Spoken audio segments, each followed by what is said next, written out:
In Minneapolis, when a tragedy strikes, there's one word that summarizes what is most important, and that word is integrity. This is not the time to bend the rules. This is a time to follow the law. This is not a time to hide from the facts. This is a time to embrace them, making sure that we're pushing for transparency every step of the way. The fact that Pam Bondi's Department of Justice and this presidential administration has already come to a conclusion about those facts is deeply concerning. The facts that from the very beginning they're calling the victim a domestic terrorist, they're calling the actions of the agent involved as some form of defensive posture. We know that they've already determined much of the investigation, and even if they haven't, there is the appearance that there is some conclusion drawn from the very beginning. If not hide from the facts, why not embrace them? If it's not a problem to have additional people at the table that have a deep commitment to the process and transparency and have run these investigations before, then why not include them in the process? The Bureau of Criminal Apprehension at the state of Minnesota has consistently run these investigations before. They have done so without bias. They have done so with a great deal of expertise. This is not some radical, way out there group. This is a group that is formed by experts who understand how to investigate. Many of them have been police officers themselves. So our ask is really simple here. Our ask is to embrace the truth. Our ask is to include the Bureau of Criminal Apprehension in this process because we in Minneapolis want a fair investigation. Is it deeply concerning that this administration from the very get-go is drawing the conclusion that they may ultimately come to? Of course it is. And if you got nothing to hide from, then don't hide from it. Include local experts in the process. We got nothing to hide from here. All we want in Minneapolis is justice and the truth. And speaking of the truth, let me give you another one. I have heard countless people talk about Minneapolis, many of them who have never been here, as some form of post-apocalyptic hellscape, as a place that is dangerous.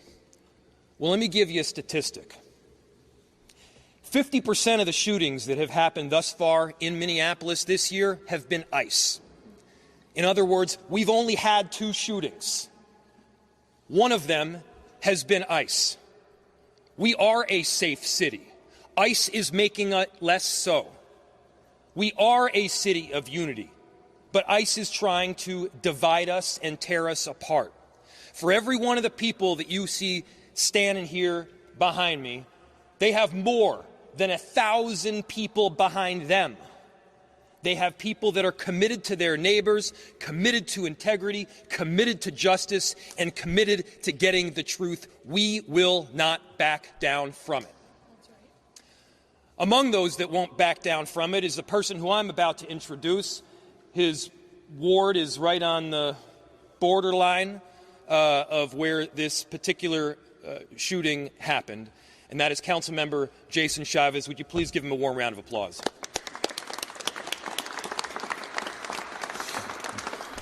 Good morning. My name is Jason Chavez, and I have the privilege of representing Ward 9 on the Minneapolis City Council, where ICE murdered Renee Good. I want to let you all know that our entire community is mourning because of the inhumane tactics of ICE separating our families, forcing people back into the shadows, and the pure brutality by Immigration's Customs Enforcement. The videos that we have all seen, yourself included, does not match the false narrative from the federal government. In fact, you could hear the words, "I am pulling out," moments before ICE decided to take the life of Renee Good. She was a mother, a wife, and a beloved community member, not a domestic terrorist. I'm calling on Trump's FBI to allow the Minnesota BCA to have access to all the information so an independent investigation can occur. It is important and critical to our community to have a sense of trust in this process by having an independent investigation to present to the county attorney so that adequate charges can be made. But most importantly, I am here on behalf of my entire community, echoing the calls to arrest, to prosecute and fire this ICE agent who murdered Renee Good, and to hold those accountable complicit in this crime. What has descended upon Minneapolis and in this state is not the American dream. It is not what the American dream is about. Our immigrant neighbors are here to work. They're here to provide for their family and to achieve prosperity. Instead, what we are seeing in Minneapolis and across this state is ICE kidnapping our family, following folks driving to work and kidnapping them, following people as they're heading to school or to the daycare, picking up our immigrant neighbors from bus stops. While neighbors are struggling to afford groceries, they're picking them there as well. I've personally been on the streets since this first happened, and I've seen too many ICE agents kidnap our neighbors from their cars. And to that, we're always going to condemn it. And as we continue to ask for justice for Renee Good, we're going to ask our community members to stay on alert. As a proud son of Mexican immigrants, I ask Minneapolis and Minnesota to rise up, to do everything in their power to defend our immigrant neighbors, to continue to observe the illegal actions by ICE, to blow your whistle when you see immigration enforcement in your neighborhood, to get trained on rapid response so you can educate your neighbors on what is happening on your block, to provide rides to your immigrant neighbors who need to go to work, who need to get groceries, who need to see their children come back home safely, to help your immigrant neighbors move their cars during snow emergencies, because what we are seeing is many of our immigrant neighbors being picked up simply by moving their cars. To help your neighbors take out the trash, because there are many reports of neighbors being kidnapped while they are taking their trash out. To support our immigrant-owned businesses, to drop off groceries to our children, mothers, fathers, our community members that are starving, and to let know that ICE is not welcome in this city and in this state. And lastly, we're here to demand justice for Renee Good.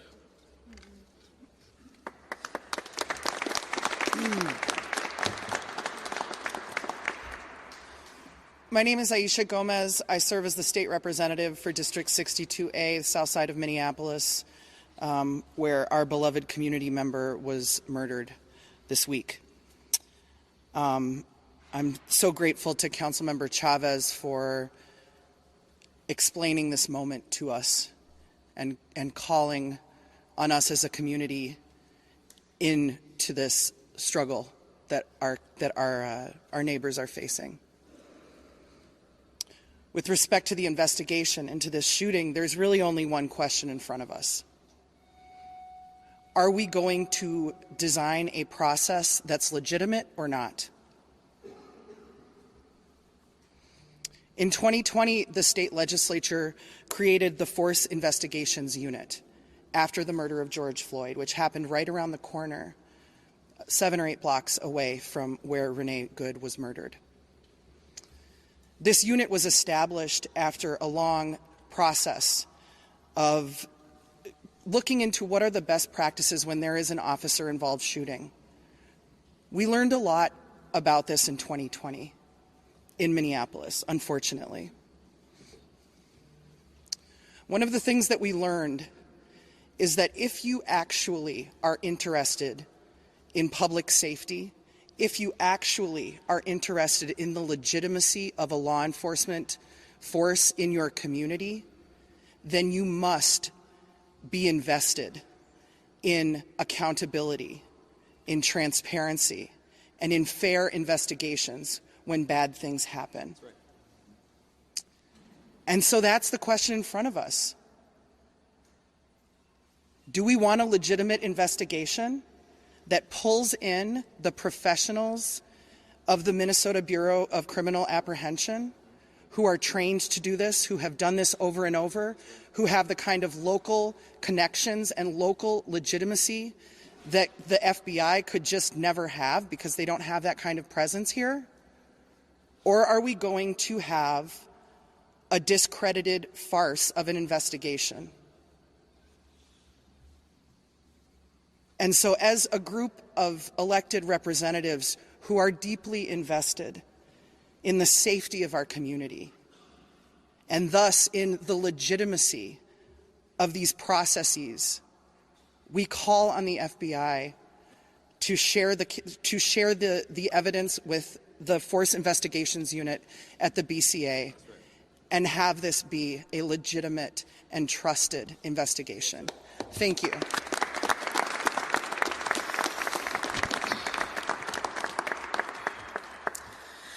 I'm Hennepin County Commissioner Irene Fernando, but you can call me Commish. I use she, her pronouns, and I'm a very, very proud child of immigrants. I'm the youngest woman to ever serve on the Hennepin County Board. I'm the first Filipino American elected in the state, and I'm Hennepin's first board chair of color in our 174-year history. My heart is grieving for Renee and her family. This is an unimaginable and preventable loss. I honor Renee's humanity and life, and I acknowledge the deep pain felt by her loved ones and neighbors. The taxpayer-funded actions and harm we are experiencing right now are inhumane, unlawful, and unconstitutional. United States due process means that justice is pursued through legal action, credible investigation, and courts, not through guns, murder, and violence on our streets. There's jarring footage that show ICE agents stage at elementary school bus stops and going door to door. Often agents are unwilling to provide a badge number, a warrant, or any legal documentation. This is a terrifying reality for Minnesotans since we are still grieving Speaker Hortman's assassination due to the impersonation of a police officer at her doorstep.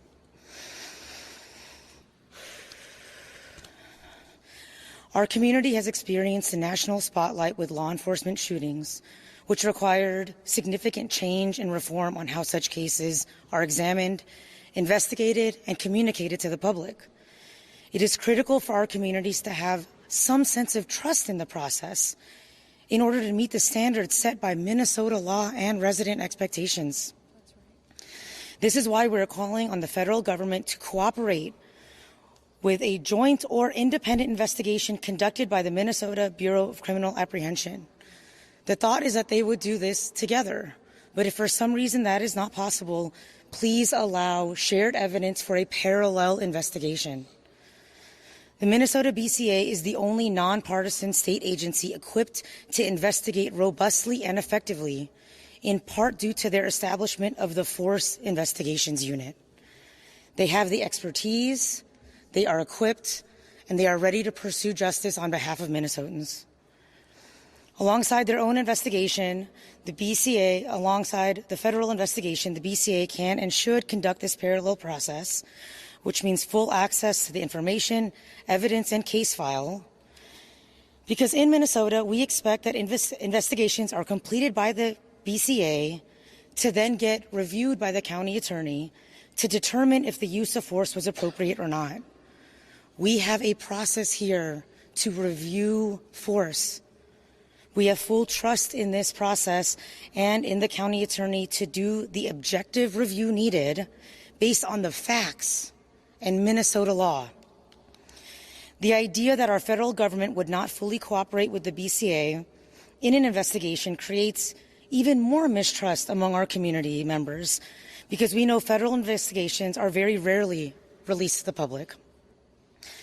Our justice system and we are here together to ask for and request full cooperation by the FBI and the U.S. Attorney's Office to provide full access to the BCA so they can conduct a thorough, complete, and independent investigation to determine if the use of force was justified or requires additional accountability.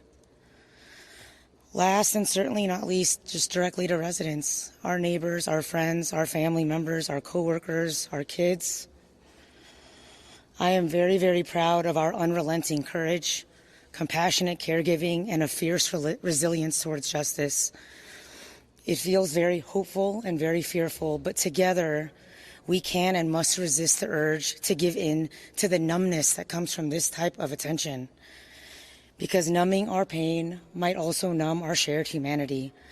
And it is only through the collective wisdom in our bodies and ancestral storylines that we will get through to the other side of this. Together, we come from powerful, loving, and resourceful stories. Our cultures and ancestors have found ways to construct creativity from pain, joy from fear, and hope from oppression, and we will do so again today. Ultimately, I do believe that our shared humanity and love for one another will prevail, but that only occurs when we all rise with one another. Leading with integrity, caring for one another with dignity, and fighting for our shared humanity without apology. I and we remain in this fight with you, speaking our truths and leading towards accountability and justice. Thank you.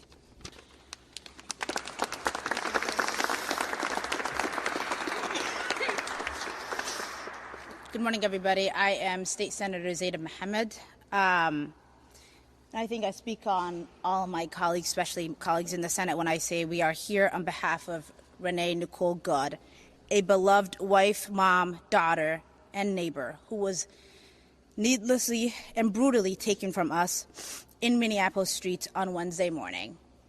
That night, thousands of us gathered at the site to grieve the loss and to mourn Renee and to rally for justice. Everything I have learned about Renee, about her humanity and compassion, tells me she would have been there with us, speaking truth to power and turning pain into poetry.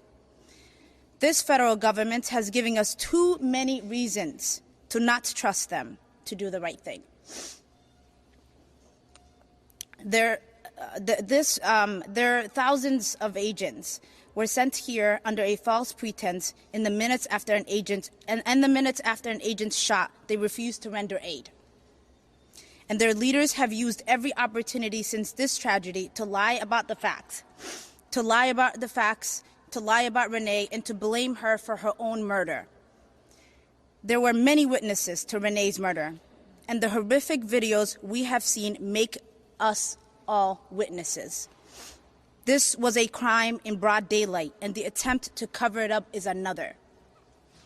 Renee is owed the same rights we promise to every American: due process, respect, and truth. We know what we saw, and everything short of a full and an honest investigation is an insult to her memory. Everything she stood for, and everything we stand for as Americans. At 10 o'clock today, we will honor the life and legacy of Renee Nicole Good with a moment of silence. Every moment before that and every moment after that, we will honor Renee by remembering our neighbor and calling for justice at the top of our lungs. And with that, we will take questions. Josh Einiger from MS Now. Yesterday, at her event in New York, the Homeland Security Secretary was actually asked specifically about the information sharing and the ability for locals to take some sort of investigative role here. And her answer was basically, well, they refuse to investigate illegal immigration, so why should we let them do that? I guess I'm wondering, if that continues to be the answer to public pressure, are there legal remedies at the city, the state, the county attorney level that would allow an investigation at the local level somehow? So the question stemmed from an answer from a press conference that happened in New York City just yesterday, where it was asked, what is the general process for doing this? Are there legal remedies that are available at the city, county, state level, et cetera, where we would have the ability to move forward with either some form of investigation or prosecution? First, there is some precedent that is important here.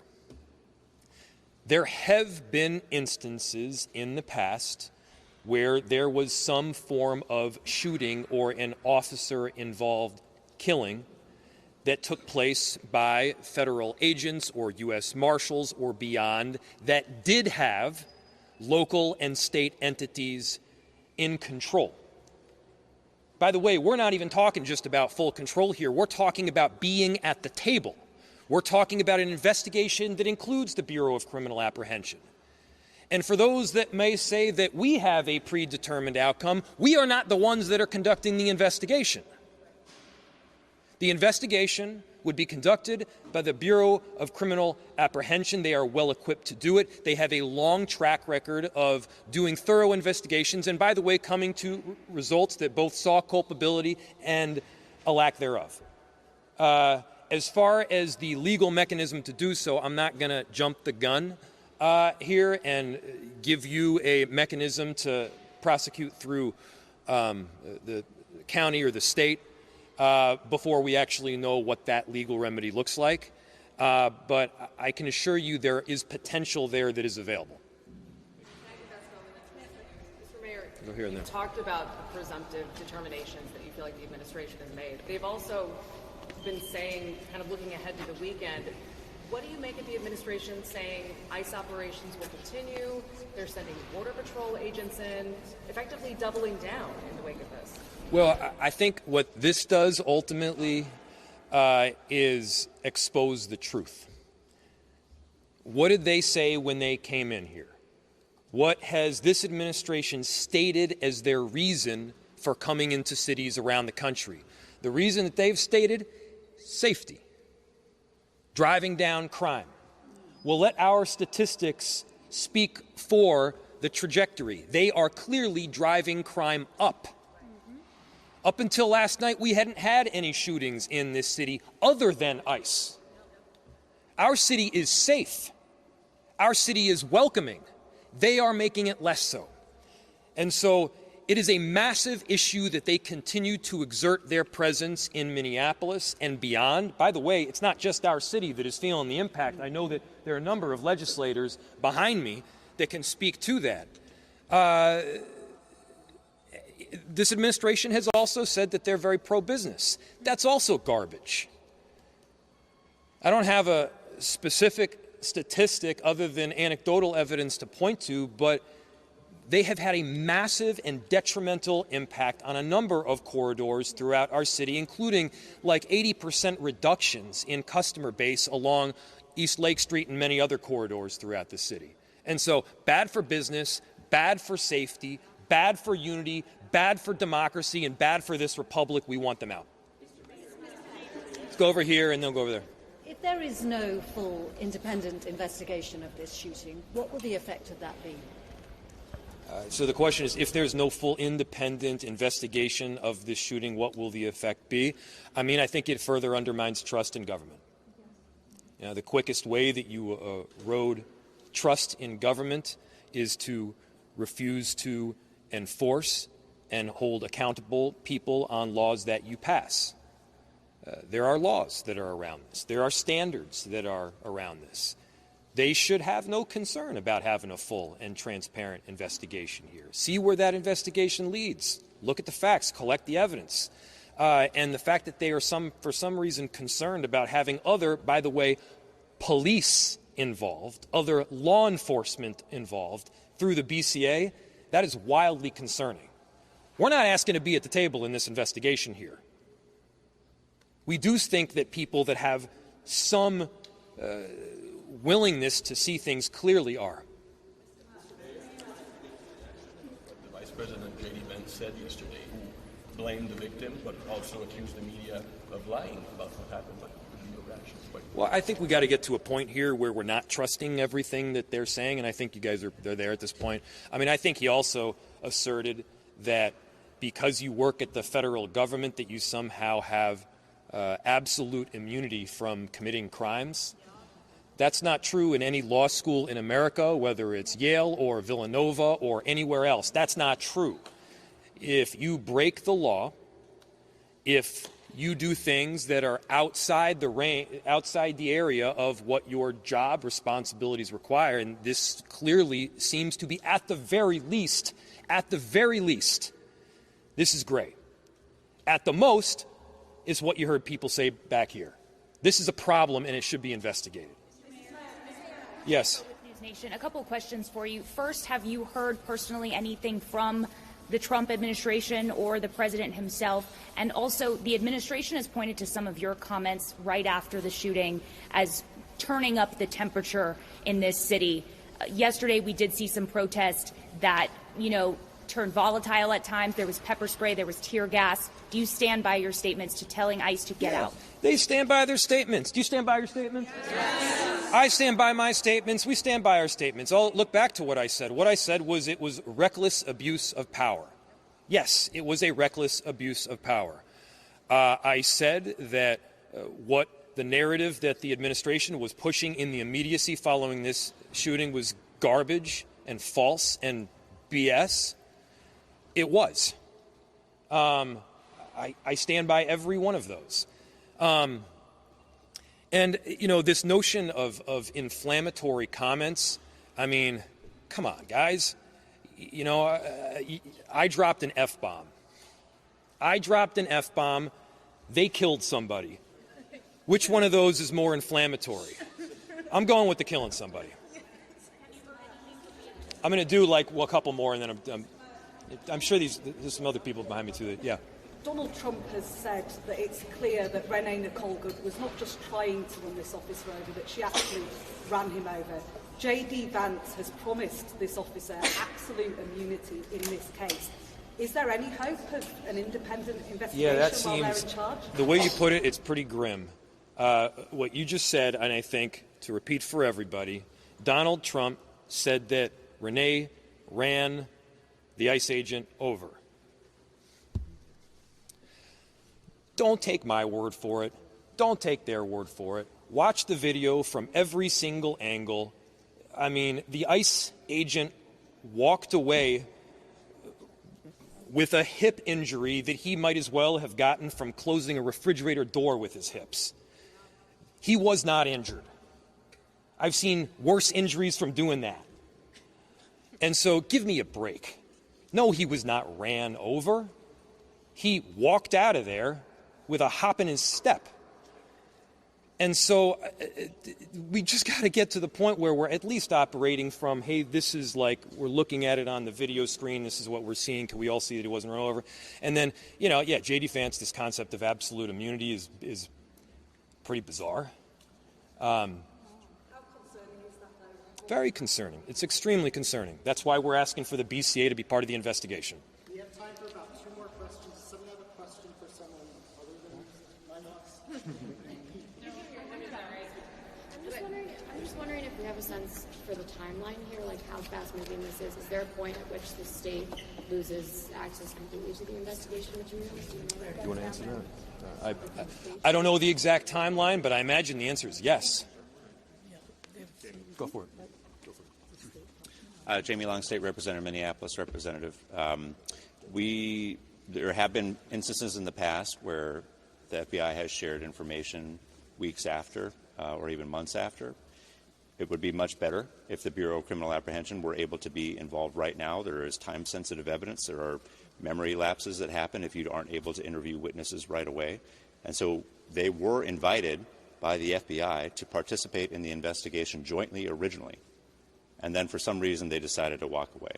We are asking for their full participation as the FBI intended originally. They were clearly told by somebody that they couldn't participate anymore. And when you have the President of the United States, the Vice President, the FBI Director of Homeland Security already coming to conclusions, and then they are told on the ground that they can no longer be involved with local investigators, that causes a lot of concern. And to us, time is important, but they should be involved in the investigation at any time that they're allowed to be.